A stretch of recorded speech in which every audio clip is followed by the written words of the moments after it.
the end of the world as we know it. I feel fine. Stand by for a little hair of the dog.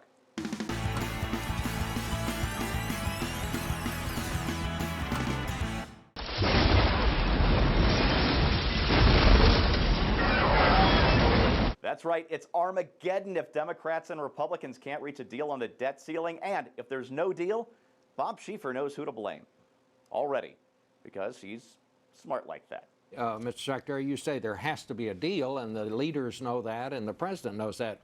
But does the rank and file in the House know that? Now, he didn't name any names. Oh, Ryan, Michelle Bachmann. But what happens if we go with the evil Ryan plan? That's right. Human sacrifice, dogs and cats living together, mass hysteria.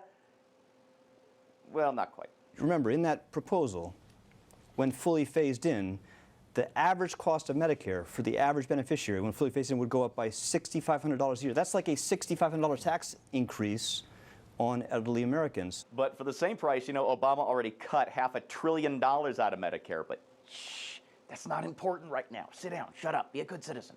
And what happens if we don't? We've got a lot of what ifs today. So what happens if we don't raise the debt ceiling before August 2nd? That's right. Human sacrifice, dogs and cats living together, mass hysteria. No, not really. But then on August 2nd, we're left running on fumes. We have no capacity to borrow. I have to write 80 million checks a month to Americans, including 55 million Americans who depend on their Social Security check.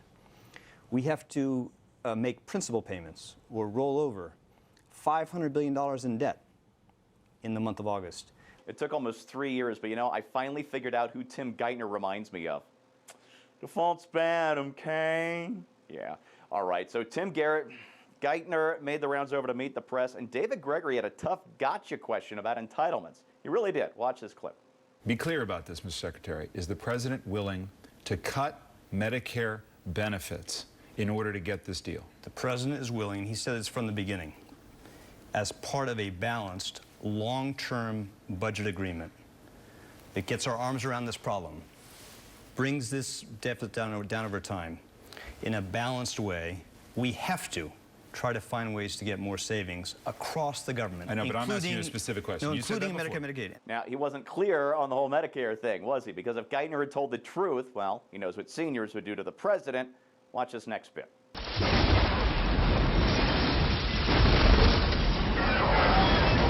And the dumbest question of the week, yeah, David Gregory once again.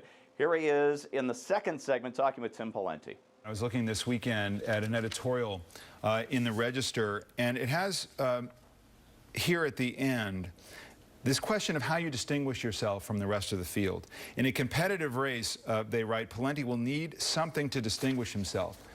What is that? Where do you, can you name one area where you break from the Republican Party? But wait, there's more. But honestly, Governor, to say I'm a successful leader does not distinguish you. Everybody claims that. That's argument. That's not fact. I'm asking you, bottom line, where would you, one area where you would break with the Republican Party? Let me translate that question for you. It goes like this. But honestly, Governor, just give GOP primary voters a really good reason not to vote for you.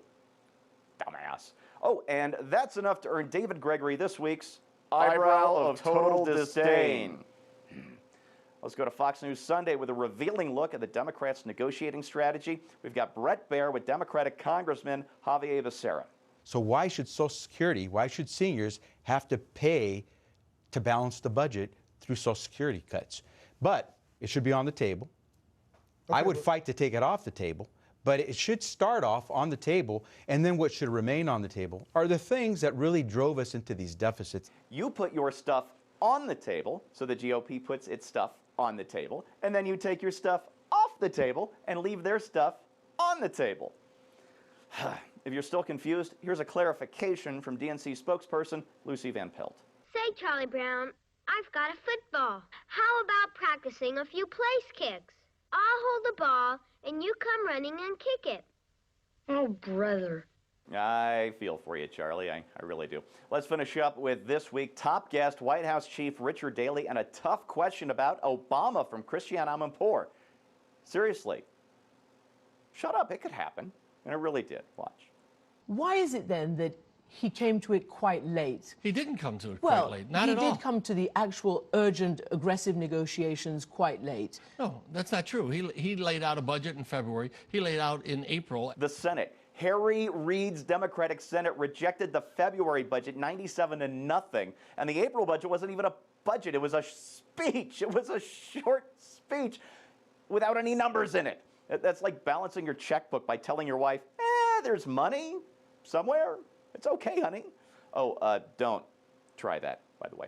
But do watch George Will nuke the kick the can metaphor after Donna Brazile accused the GOP of, well, kicking the can on the debt deal. Let's look at who's been kicking the can down the road. Democrats started kicking the can down the road when they stopped writing budgets. The president kicked the can down the road by appointing a deficit commission. Then he kicked it again down the road by ignoring the deficit commission. Then he submitted a budget in February that no one on either side of the House would support that promised to increase the deficit. That's a lot of kicking. That's can abuse. Can abuse. Let's see the slow-mo instant replay.